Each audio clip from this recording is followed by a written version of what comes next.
Hello class, welcome back बच्चों। तो प्यारे बच्चों, स्टार्ट कर रहे हैं नया लेक्चर। बाबू, क्वेश्चन नंबर 39 प्रॉब्लम के साथ स्टार्ट करना है और फिर बेटा एक नया कंसेप्ट भी करेंगे। 39 पे ज़्यादा समय नहीं लगाऊंगा बेटा, मैं क्वेश्चन एक बार ढंग से रीड कर लो। कहता है आसीन and Shreyas are partner in a firm, they admit Ajay as a new partner for 1/5 share in the profit of the firm. Ajay bring 5 lakh as a share of capital. The value of total assets of the firm 15 lakh and the outside liability were valued at 5 lakh on that day. Give necessary journal entry to record goodwill at the time of Ajay's admission. Show your working clearly. बाबू, अजय 5 लाख रुपए capital के लाया, ठीक है जी। पूरी firm की बेटा assets और liability बता दी, ठीक है ना। और आपको कहता है गुडविल निकाल दो। बाबू गुडविल छुपाई गई है, हिडन गुडविल है। चलो कैलकुलेट करते हैं बेटा। बाबू सबसे पहले क्या किया होगा आपने, स्टेप 1, अजय का शेयर देखा कितना था, 1/5। अपने शेयर के लिए वो 5 लाख रुपए कैपिटल ला रहा है। बाबू 20% के लिए 5 लाख, तो 100% के लिए कितने, 25 लाख। बाबू स्टेप नंबर 2, यहीं पर गलती है सारे के सारे बच्चों की जिनसे क्वेश्चन ही हुआ। बाबू अब एक्चुअल कैपिटल बिजनेस में जितने इन्वेस्टेड वो निकालने के लिए दो फॉर्मूला थे, एक तो partners capital plus reserve plus profit minus losses. बाबू लेकिन यहाँ पर पार्टनर कैपिटल वाला फॉर्मूला चल नहीं सकता, क्योंकि आसीन और श्रेयस की कैपिटल नहीं दे रखी, पुराने पार्टनर की कैपिटल नहीं दे रखी, ठीक है ना जी। आपने फॉर्मूला लगाया होगा total assets minus outside liability. पर प्यारे बच्चों थोड़ा सा ना तुम मिल ले हो, क्या करूं मैं, क्योंकि मैं लिखवा तो सकता हूँ पर दिमाग में नहीं घुस सकता। आपने तो मुझे पक्का बताया, जिन्होंने गलती करी है सीधा फॉर्मूला लगाया total assets minus outside liability. तुम रीड ही नहीं करते सिचुएशन को, हर चीज तो कोई भी नहीं लिखवा सकता, ठीक है ना जी। बाबू फॉर्मूला यहाँ पर यही लगना था, total assets minus outside liability plus Ajay की कैपिटल जुड़नी थी। ऐसा क्यों, मैं समझाने की कोशिश करता हूँ। एक बार तो पहले एक चीज पे ना फोकस करना जरा, जो मैं चाहता हूँ। यहाँ से पढ़ते हैं। कहते the value of total assets of the firm was 15 lakh and the outside liability were valued at 5 lakh on that day. किस डेट पर, अजय के एडमिशन पर। अगर पूरा क्वेश्चन पढ़ो तो अजय के एडमिशन की बात चल रही है। अजय के एडमिशन पर 5 लाख रुपए की एसेट्स हैं, सॉरी 5 लाख रुपए की लायबिलिटी है, और टोटल एसेट्स कितनी है बेटा, 15 लाख रुपए की। इधर देखना। अच्छा एक बात बताओ, अभी अजय का एडमिशन हो रहा है, अगर मैं बैलेंस शीट बनाने की कोशिश करूं जितनी भी इन्फो मेरे पास है उतनी इन्फो के साथ, तो टोटल एसेट्स 15 लाख रुपए की गिवन है। अगर इस साइड का टोटल 15 है तो इस साइड का भी टोटल 15 होगा। आउटसाइड लायबिलिटी 5 लाख गिवन है, ठीक है। कि अभी अजय के एडमिशन का बैलेंस शीट है, इसमें अजय का नाम होगा, नहीं होगा। यानी कि जो बच्चे 10 लाख रुपए, ये आसीन और श्रेयस की तो कैपिटल होगी, आसीन और श्रेयस की तो कैपिटल होगी। अगर कल तक मैं पहला फॉर्मूला यूज कर रहा था एक्चुअल कैपिटल निकालने का, तो क्या करता था, आसीन की कैपिटल भी जोड़ दो, श्रेयस की भी जोड़ दो और अजय की भी जोड़ दो, सारे पार्टनर्स की तो कैपिटल जोड़ देता था, ठीक है ना। अगर आपने यही लिखा है ना total assets minus outside liability, मतलब 15 लाख माइनस 5 लाख, यानी कि आपका भी आंसर 10 लाख रुपए आया यहाँ पर। तो बाबू आपने सिर्फ आसीन और श्रेयस की कैपिटल निकाल दी, अजय की कैपिटल जुड़ी नहीं है उसमें। ये समझने की भी तो कोशिश करो, सारे पार्टनर के कितने पैसे इन्वेस्टेड है मुझे तो वो देखना है। तो बाबू मैंने टोटल एसेट्स पुट करी, मैंने आउटसाइड लायबिलिटी पुट कर दी, साथ ही साथ बेटा अजय की भी कैपिटल जोड़ दी, यानी कि बेटा actual capital invested in the business 15 lakh. Step number 3, firm की गुडविल निकल गई। स्टेप नंबर 1 माइनस 2, 10 लाख रुपए फर्म की गुडविल है। बाबू अजय का शेयर कितना है, 1/5, 2 लाख रुपए लाया नहीं बेटा, उसके हिस्से की गुडविल है। कैपिटल कम कर देना, सैक्रिफाइसिंग पार्टनर, सैक्रिफाइसिंग रेशियो, खत्म। यही गलती है, आपने यहाँ पर 10 लाख रुपए निकाला हुआ है, आपका स्टेप नंबर 3 में आंसर 15 लाख रुपए है। ऐसे सोचा था कितना बढ़िया हो गया था ना, मतलब इतना बढ़िया सोच किया था ना, कुछ जरूर हो गया था। चलो खैर एक नया कंसेप्ट लिखते हैं, कंसेप्ट नंबर 27। कंसेप्ट नंबर 27,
फटाफट से नोट करो।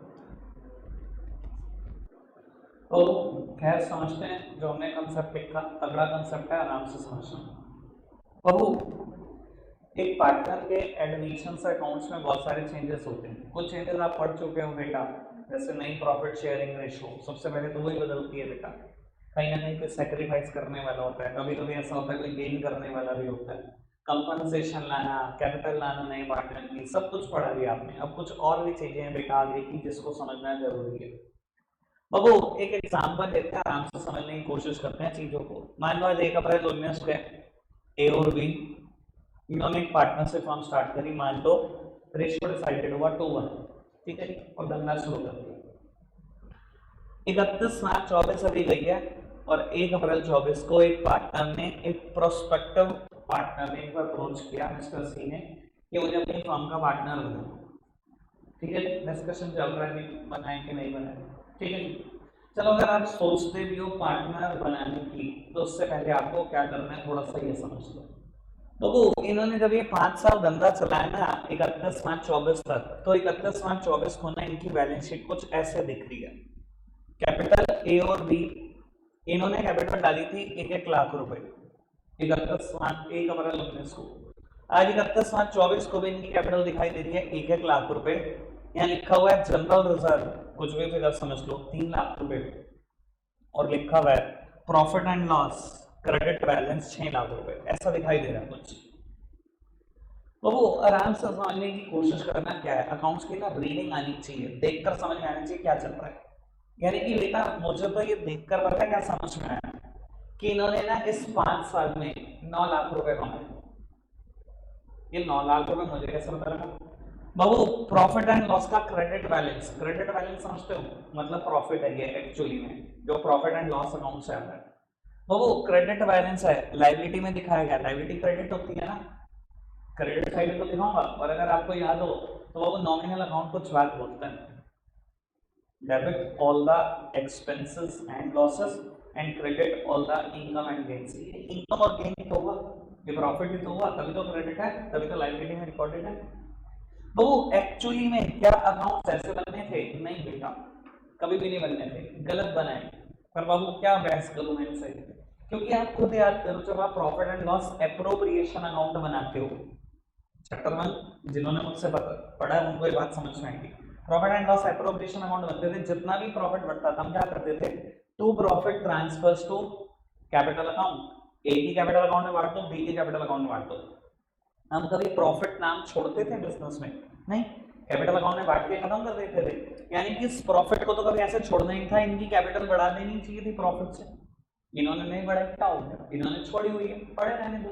ये इनका तरीका अकाउंट्स को रिप्रेजेंट करने का, ऑल तो गलत है पर ठीक है, ठीक है जी। इन्होंने प्रॉफिट छोड़ा हुआ है बिजनेस में, और बेटा अपने ही इस प्रॉफिट में से इन्होंने एक अमाउंट और सेट असाइड की हुई है जिसको ये जनरल रिजर्व बोल रहे हैं। मतलब प्रॉफिट कायदे से इन 5 सालों में, किस साल में 2 लाख का हुआ, किसी में 1,80,000, किसी में 1,60, किसी में 2,20 हुआ, टोटल 9 लाख का ही है। ये P&L का क्रेडिट बैलेंस चल रहा था 9 लाख का, इन्होंने क्या करा उसमें से ही अपने प्रॉफिट में से एक अमाउंट को सेट असाइड कर दिया for the unknown liability, is known as reserve. अपने प्रॉफिट में से एक अमाउंट को अलग निकाल कर रखे ना अननोन लायबिलिटी के लिए, वही तो रिजर्व होता है। इन्होंने एक जनरल रिजर्व भी क्रिएट कर दिया 3 लाख रुपए का। समझ में आ रहा है कि क्या हालात है, 9 लाख रुपए कैसे कैसे है? ठीक है, थोड़ा रीडिंग समझ में आए कि क्या हुआ होगा अकाउंट्स में। अब आपको ये समझने की कोशिश करो, क्या 31 मार्च 24 तक ए और बी ने ही मिलकर ये सारा का सारा प्रॉफिट कमाए 9 के 9 लाख? फटाफट बताओ, है ना? क्या इसमें सी का रोल है? अब आज 1 अप्रैल 24 को सी कहते थे मुझे पार्टनर बना दो, क्या करूं मैं इस प्रॉफिट का? बेटा ओल्ड पार्टनर्स में बांट दो, ओल्ड रेशियो में बांट दो। क्यों बेटा? जिसने कमाया उसी का तो हो गया इसमें। किसने कमाया? ए और बी ने कमाया ना, आप में तो बढ़ जाना चाहिए प्रॉफिट। देखो भगवान ना करे आपने प्रॉफिट नहीं बांटा और अगली बैलेंस शीट में 31 मार्च 25 को ऐसे नाम लिखा गया, capital of A, capital of B, capital of C, मान लो सी कुछ भी कैपिटल है आपने वो लिख दी। अगर ये नाम चढ़ गया ना बैलेंस शीट में तो समझ लेना जितनी एसेट्स यहाँ पर लिखी हुई हैं, जितनी लाइबिलिटीज यहाँ पर लिखी हुई हैं, और जितने भी प्रॉफिट्स लिखे हुए हैं सब पर सी का हिस्सा आ गया। तो बाबू कल को सी बिजनेस में कोई कंफ्लिक्ट पैदा करे उससे पहले आपको क्या करना चाहिए, ऐसा मौका ही नहीं छोड़ना चाहिए कि प्रॉफिट 9 लाख रुपए किसने कमाया, ए और बी की मेहनत है 5 सालों की, बाबू बांट खाओ खत्म कर दो उसके आने से पहले पहले। समझ में आ रही है बात, क्या चीज क्यों होती है अकाउंट्स में, क्या रखना ही जरूरी होता है। क्लियर है ना बात, मैंने यही लिखा था सबसे पहले कि क्या होगा at the time of admission of a new partner if any undistributed profit losses exist it must be distributed among the old partner in the old ratio. मैंने लॉजिक बता दिया क्यों ओल्ड पार्टनर नहीं बटना चाहिए, क्यों ओल्ड रेशो नहीं बटना चाहिए। ठीक है, जिस रेशो में कमाया उसी में तो बांटोगे, पुरानी रेशो में कमाया उसमें तो बांटो। ठीक है, अब बेटा मुद्दा होता है अनडिस्ट्रीब्यूटेड प्रॉफिट कौन कौन से होते हैं और बाबू क्या क्या इनके इस्तेमाल है, आराम से समझेंगे। बाबू दो अनडिस्ट्रीब्यूटेड प्रॉफिट के मैंने नाम लिखे, मैं एक और का नाम लिख देता हूँ कंटिजेंसी रिजर्व 3 लाख रुपए, और आपको बता देता हूँ बेटा ये तीनों के तीनों प्रॉफिट्स को मैं अपनी भाषा में क्या बोलता हूँ, तीनों रिजर्व ही है अनडिस्ट्रीब्यूटेड प्रॉफिट, वो प्रॉफिट जो पार्टनर की कैपिटल अकाउंट में नहीं बांटे गए। सर मैं अपनी भाषा में क्या बोलता हूँ ये सुन लो, और मेरी भाषा सुन लोगे ना शायद बुक को ना कभी देखना नहीं पड़ेगा, वरना ना परेशानी बहुत बनेगी, कोई भी नहीं बोलता होगा इस भाषा में, क्योंकि ये भाषा मेरे को सीए फाइनल में समझाई थी। ठीक है जी, तो सुन लोगे तो शायद ज्यादा ही बनेगा कुछ अच्छा आपके लिए। बाबू इन तीनों के तीनों प्रॉफिट्स को मैं बोलता हूँ प्यार से अपनी भाषा में फ्री रिजर्व्स, फ्री रिजर्व्स या फ्री प्रॉफिट्स। बाबू क्या मतलब है इस बात का कि फ्री रिजर्व है या फ्री प्रॉफिट है, बाबू ये ऐसे रिजर्व है जिनके अगेंस्ट कभी कोई लायबिलिटी नहीं है, कोई लायबिलिटी नहीं, मुझे पता ही नहीं मैंने क्यों बना रखा, मेरे को पता ही नहीं मैंने क्यों बिजनेस में पड़े हुए हैं पैसे। आपको पता है ना रिजर्व की बेसिक डेफिनेशन क्या है, अपने प्रॉफिट में से अमाउंट को सेट असाइड करना फॉर द अननोन लायबिलिटी। बस बिजनेस में पड़े हुए हैं पैसे अलग निकाल के रखे हुए हैं, यार ये नहीं पता कि क्यों रखे हैं, हो सकता है कोई लायबिलिटी अराइज हो जाए मेक आउट कर लेंगे, क्योंकि बिजनेस में सारे दिन आते हैं ना, अच्छे दिन आते हैं तो बुरे भी आते हैं, तो हमने कहा यार बुरा दिन ना जो काम आ जाएंगे पैसे रख लो अलग निकाल के। ठीक है जी, इनके अगेंस्ट लेकिन सच में कोई लायबिलिटी नहीं है। ठीक है जी, ऐसे पड़े हुए थे 12 लाख रुपए और सी ने कह दिया कि मुझे एडमिट कर लो। बाबू सी को एडमिट तो करेंगे, पहले बांट खाओ। अच्छा अगर इनको बांटना हो कैसे बांटोगे मुझे बताओ, ये तीनों क्या है, क्रेडिट हो रखे हैं, लायबिलिटी में लिखा हुआ है लायबिलिटी क्रेडिट है, अगर खत्म करना है तो कैसे खत्म कर सकता हूँ तीनों को, डेबिट करके आओ जी डेबिट करा दो। जर्नल एंट्री सिखा रहा हूँ मैं, और मैं लिखूंगा नहीं बिल्कुल भी जर्नल एंट्री, मैंने पिछले कंसेप्ट में नहीं लिखी, मैं लिखूंगा ही। P and L account debit, general reserve debit, contingency reserve debit, तीनों को से खत्म कर दिए, किसमें बांट दो, किसका हक है इनके ऊपर, old partner old ratio, to is capital account to be is capital account, general reserve 3 lakh रुपए, पी&एल का क्रेडिट बैलेंस 6 लाख रुपए, कंटीजेंसी 3 लाख रुपए, 12 लाख रुपए, बांट दो किस रेशो में, ओल्ड रेशो। 8 लाख रुपए ए को दे दो, 4 लाख रुपए बी को दे दो, बांट दिया अनडिस्ट्रीब्यूटेड प्रॉफिट को, कोई दिक्कत कोई परेशानी तो नहीं। अच्छा कभी कभी अनडिस्ट्रीब्यूटेड लॉसेस भी हो सकते हैं, कैसे, 5 साल धंधा किया, किसी साल प्रॉफिट हुआ किसी साल लॉस हुआ, लेकिन लॉस ज्यादा हो गया अल्टीमेटली, और बाबू एसेट साइड में लिखा हुआ है P&L, कुछ भी समझ लो बेटा 9 लाख। एसेट साइड में लिखा होने से समझते हो बेटा क्या लिखा है, कुछ लोग इसको बोलते हैं P&L का डेबिट बैलेंस, क्योंकि एसेट में लिखा है, एसेट हमेशा क्या होती है डेबिट, तो लिखा हुआ है P&L का डेबिट बैलेंस, वो समझदार हो। नॉमिनल अकाउंट क्या बोलता है, debit all the expenses and losses, debit हुआ है P&L का बैलेंस, मतलब ये लॉसेस हैं, क्या करूँ लॉसेस को, लॉसेस भी किसने कमाए हैं, ओल्ड पार्टनर, नया पार्टनर हिस्सा थोड़ी डालेगा इसमें, बैठ खाओ खत्म करो। अच्छा खत्म करो, कैसे खत्म करो, कोई चीज डेबिट है खत्म करनी है, कैसे खत्म हो सकती है, क्रेडिट करके, कर दो क्रेडिट, किसमें, old partner in the old ratio, तो वो 9 लाख रुपए को बांट दो, ओल्ड रेशो 2:1, खत्म बाबू खत्म, कोई दिक्कत कोई परेशानी तो नहीं। मैंने बाबू आपसे कुछ रिजर्व की चर्चा की है और एक लॉस की भी चर्चा की है, कोई दिक्कत तो नहीं। अच्छा कंटीजेंसी का मतलब क्या होता है, सिनोनियम क्या होता है, कंटीजेंसी मींस होता है इमरजेंसी, मतलब इमरजेंसी रिजर्व, पता मुझे भी नहीं है किस चीज के, नाम के हिसाब से बता रहा हूँ। ठीक है, अब बात को आगे बढ़ाता हूँ, अब बातें थोड़ी काम की आनी शुरू। बेटा एक और अनडिस्ट्रीब्यूटेड प्रॉफिट है जिसका नाम है वर्कमैन कंपनसेशन रिजर्व, कुछ लोग ऐसा भी बोलते हैं वर्कमैन कंपनसेशन फंड। कुछ ही बोल लो, एक ही बात है। अब सुनना बेटा, ये फ्री प्रॉफिट नहीं है। सुन लो बेटा काम की बात, ये फ्री प्रॉफिट नहीं है। अभी तक मैंने उन तीनों पे क्या लिखा था, फ्री प्रॉफिट। फ्री प्रॉफिट का मतलब सोचता हूँ पैसा मैं अलग निकाल के रखा हुआ, पता नहीं क्यों रखा हुआ सर, ये अलग निकाल के रखा हुआ है और ये भी पता क्यों रखा हुआ है। नाम पढ़ो, वर्कमैन कंपनसेशन रिजर्व। मतलब समझते हो कि मेरे किसी वर्कर को अगर चोट लग गई ना तो पैसा यहां से मीट आउट करूंगा। समझ में आ रही बात? ठीक है जी, तो दिक्कत कोई परेशानी तो नहीं। और बाबू मान लो क्वेश्चन ऐसा कहता है कि वर्कमैन कंपनसेशन रिजर्व, कुछ भी समझ लो बेटा, 2 लाख है, ठीक है। और बाबू एक वर्कर को चोट लगी, एक्सीडेंट हुआ वर्कर का, ठीक है जी, और वर्कर को जब हमने हॉस्पिटलाइज कराया तो बेटा 90,000 का खर्चा आ गया, ठीक है ना। यार काम करते हैं 80,000 ले लेते हैं, क्योंकि मैंने रेशो टू रेशो वन करी हुई है, पॉइंट रहना चलता है, ठीक है। एक वर्कर का एक्सीडेंट हो गया और 80,000 रुपये खर्चा आया। तो बाबू वर्कमैन कंपनसेशन रिजर्व कोई फ्री प्रॉफिट तो है कि बस आंखें बंद करो और बांट दो। बेटा आंखें बंद सिर्फ 3 चीजों में कर सकते हो, पीएनएल का क्रेडिट बैलेंस, जनरल रिजर्व और कंटिजेंसी रिजर्व। इसके अगेंस्ट कभी कोई लायबिलिटी क्वेश्चन में गिवन नहीं होती, बिल्कुल फ्री प्रॉफिट है, ओल्ड पार्टनर ओल्ड रेशो खत्म करो। लेकिन अगर वर्कमैन कंपनसेशन रिजर्व दिया हुआ है तो देख लेना क्या कोई वर्कमैन कंपनसेशन क्लेम तो नहीं आ रहा इसको, क्या किसी वर्कर के चोट तो नहीं लगी थी 3-4 सालों में, क्या कुछ पैसा देना तो नहीं पड़ गया था हमें। समझ में आ रही है बात? बाबू चलो 2 लाख का बनाया हुआ था रिजर्व और 80,000 रुपये देने भी पड़ गए। चलो खत्म तो करते हैं इसको बुक से।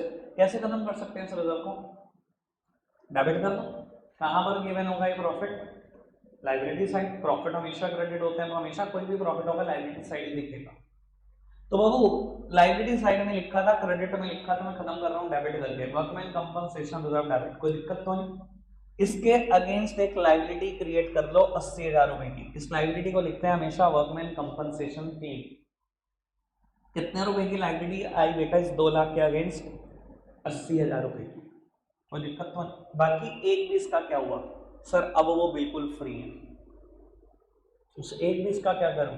बांट दो बेटा old partners in the old ratio. समझ में आ रही बात?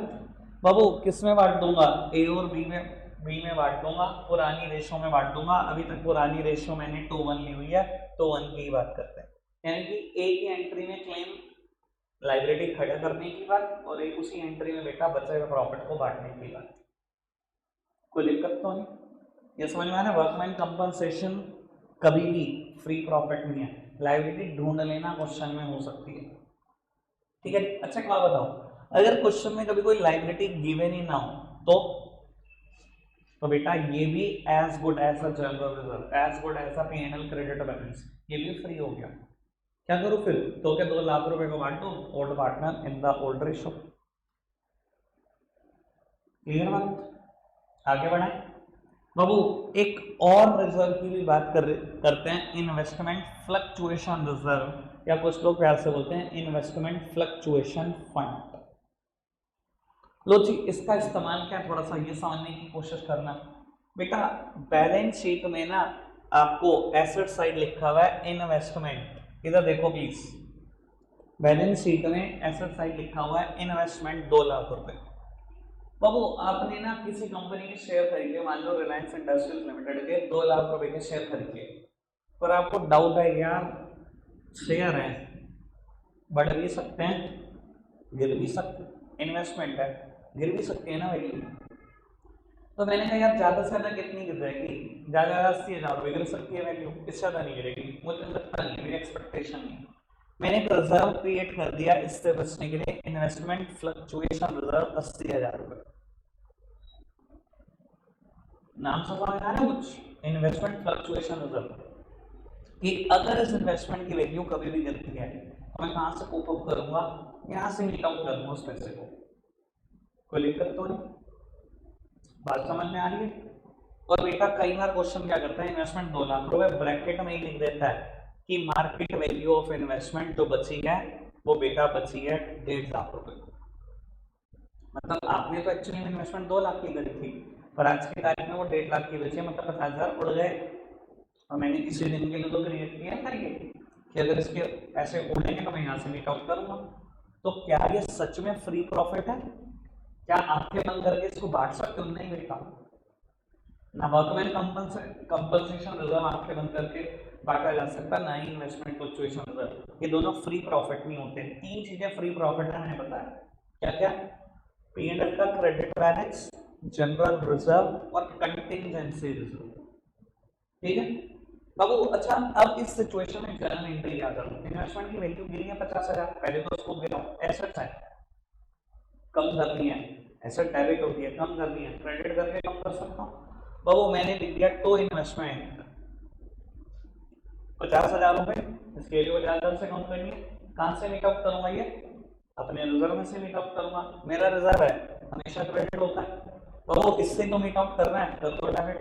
Investment fluctuation reserve account debit 80,000 रुपए मैंने पहले ही अलग निकाल के रखे हुए थे कि इन्वेस्टमेंट में लॉस ना हो। हो गया लॉस 50,000 का, मीट आउट कर दिया। बाकी 30 क्या हो गए? फ्री हो गए। क्या करूं? बांटो old partners in the old ratio. तो अब मैंने ए और बी में 30,000 रुपए बांट खाए, 20,000 और 10,000। कोई दिक्कत तो नहीं? बढ़ाऊंगा तो आगे इधर देखना। व्हाट इफ सेम क्वेश्चन होता पर 1.5 लाख नहीं 2.5 लाख होता? बढ़ भी तो सकती है इन्वेस्टमेंट की, हमेशा कम थोड़ी होगी। अच्छा क्या बताओ, मैंने इन्वेस्टमेंट कितने की करी? 2 लाख। डर क्या है? वैल्यू गिरना है, पर वैल्यू गिरी नहीं, बढ़ रही, 2.5 लाख होगी, 2 के 2.5। इसका क्या करूं? ये तो फ्री है, it is as good as the general reserve. तो फिर फ्री हो गया, इसका इस्तेमाल ही नहीं है। वैल्यू गिरने पे होता है, इसका इस्तेमाल बढ़ने पे थोड़ी होता। क्या करो इसको? Part 2 old partner old ratio. कोई दिक्कत तो नहीं? एक और टेक्निकल एरर जो क्वेश्चन करता है, क्योंकि आपको कुछ ना कुछ नोट करना पड़ेगा, इसमें मैं वो एरर मतलब यहाँ पर बस स्मूथ जुबानी बता रहा हूँ, करके नहीं बता रहा। मतलब हंसी आती है मुझे क्वेश्चन बनाने वालों पे। बैलेंस शीट देंगे, लायबिलिटी साइड लिखेंगे इन्वेस्टमेंट फ्लक्चुएशन फंड, और एसेट साइड पे इन्वेस्टमेंट ही नहीं होती, यहाँ इन्वेस्टमेंट नहीं लिखी और यहाँ लिखा हुआ इन्वेस्टमेंट फ्लक्चुएशन रिजर्व। मतलब अगर देखा जाए क्वेश्चन टेक्निकली रॉन्ग, तो नहीं इन्वेस्टमेंट तो करी, इन्वेस्टमेंट फ्लक्चुएशन फंड क्या किस लिए बनाया? धनी है करी, बनाया ही क्यों भाई जब इन्वेस्टमेंट ही नहीं करी? तो बाबू अगर ऐसा क्वेश्चन फंस जाए तो समझ लेना it is as good as the general reserve. Free profit है बात, तो जब इन्वेस्टमेंट करी तो बातें क्या करूं मैं? क्लियर हो गया अभी तक बात जितनी बोल रहा हूँ? हाँ जी सर। इन्वेस्टमेंट क्रेडिट कैसे हो गई भाई? मैंने यहाँ 1.5 लाख रुपए लिखा था उस टाइम पर, 2 लाख की चीज 1.5 लाख की रह गई। 50,000 रुपए से इन्वेस्टमेंट को कम करना है।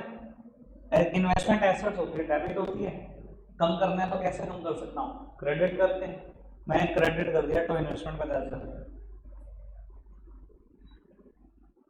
क्लियर? बढ़ाएंगे आपको। आखिरी की 2 बातें रहती हैं। अच्छा एक बात बताओ, मैं एक क्वेश्चन इंट्रोड्यूस करके जा रहा हूँ, कल उसका आंसर जरूर करूंगा।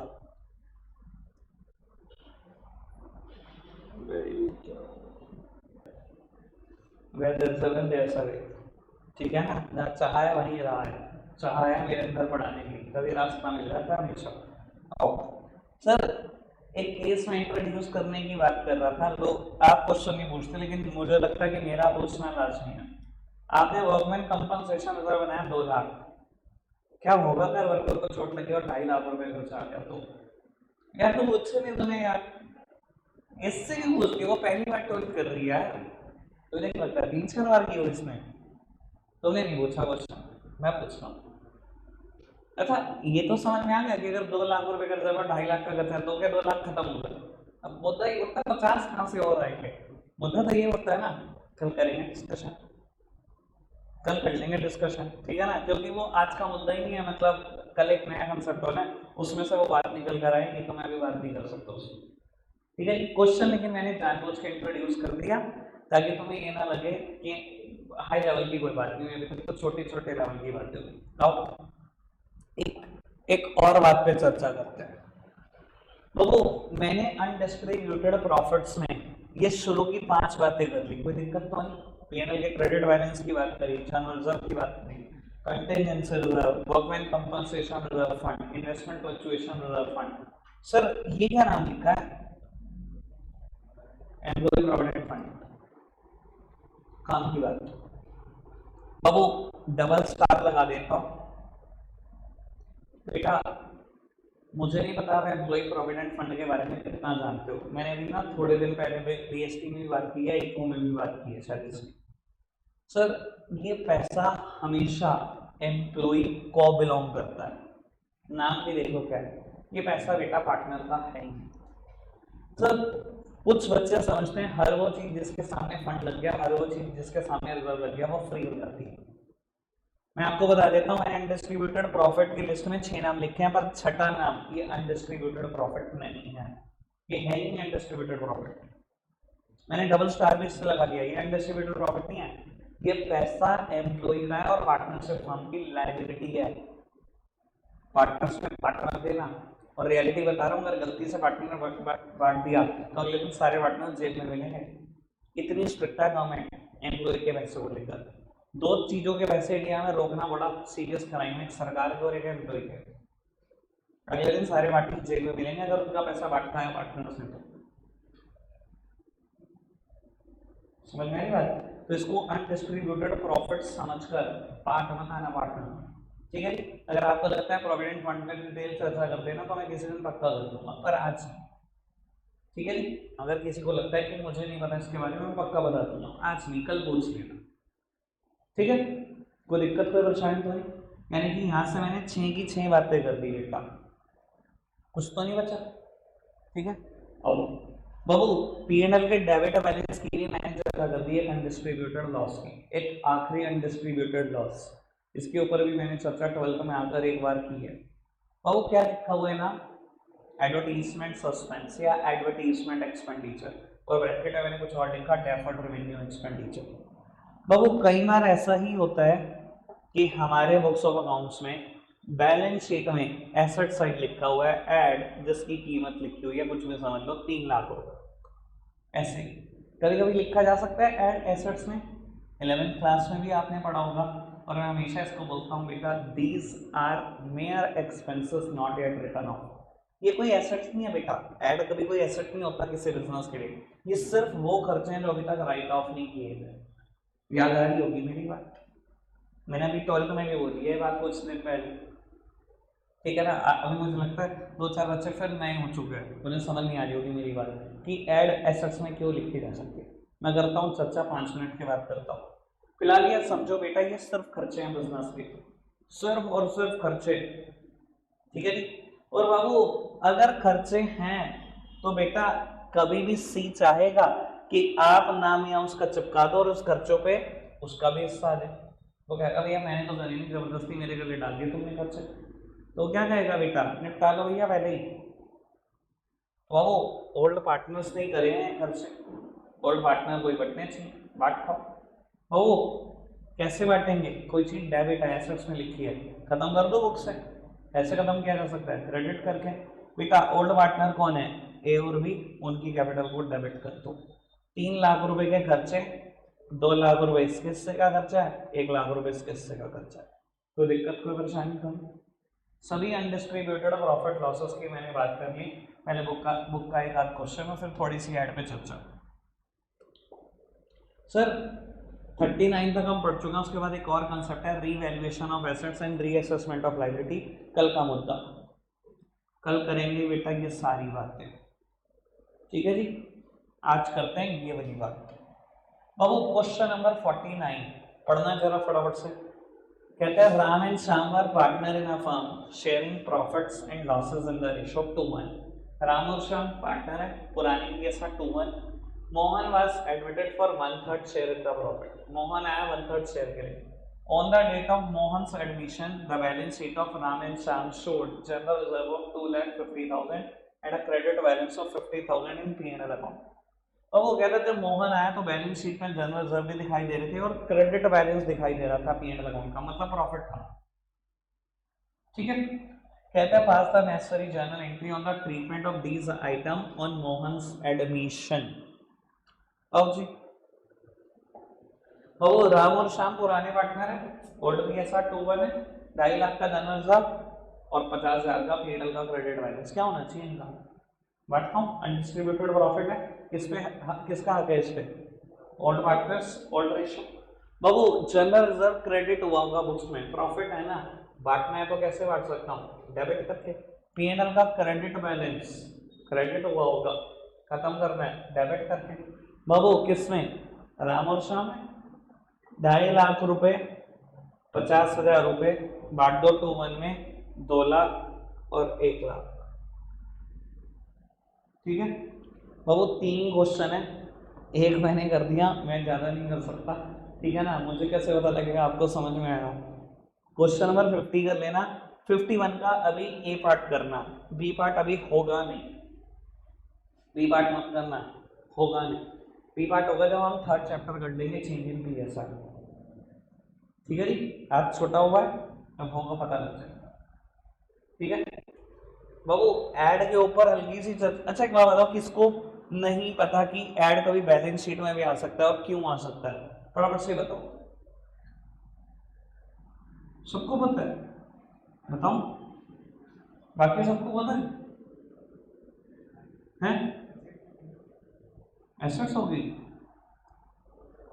तो भाई सुन लो, ऐसे मत करो बाबू।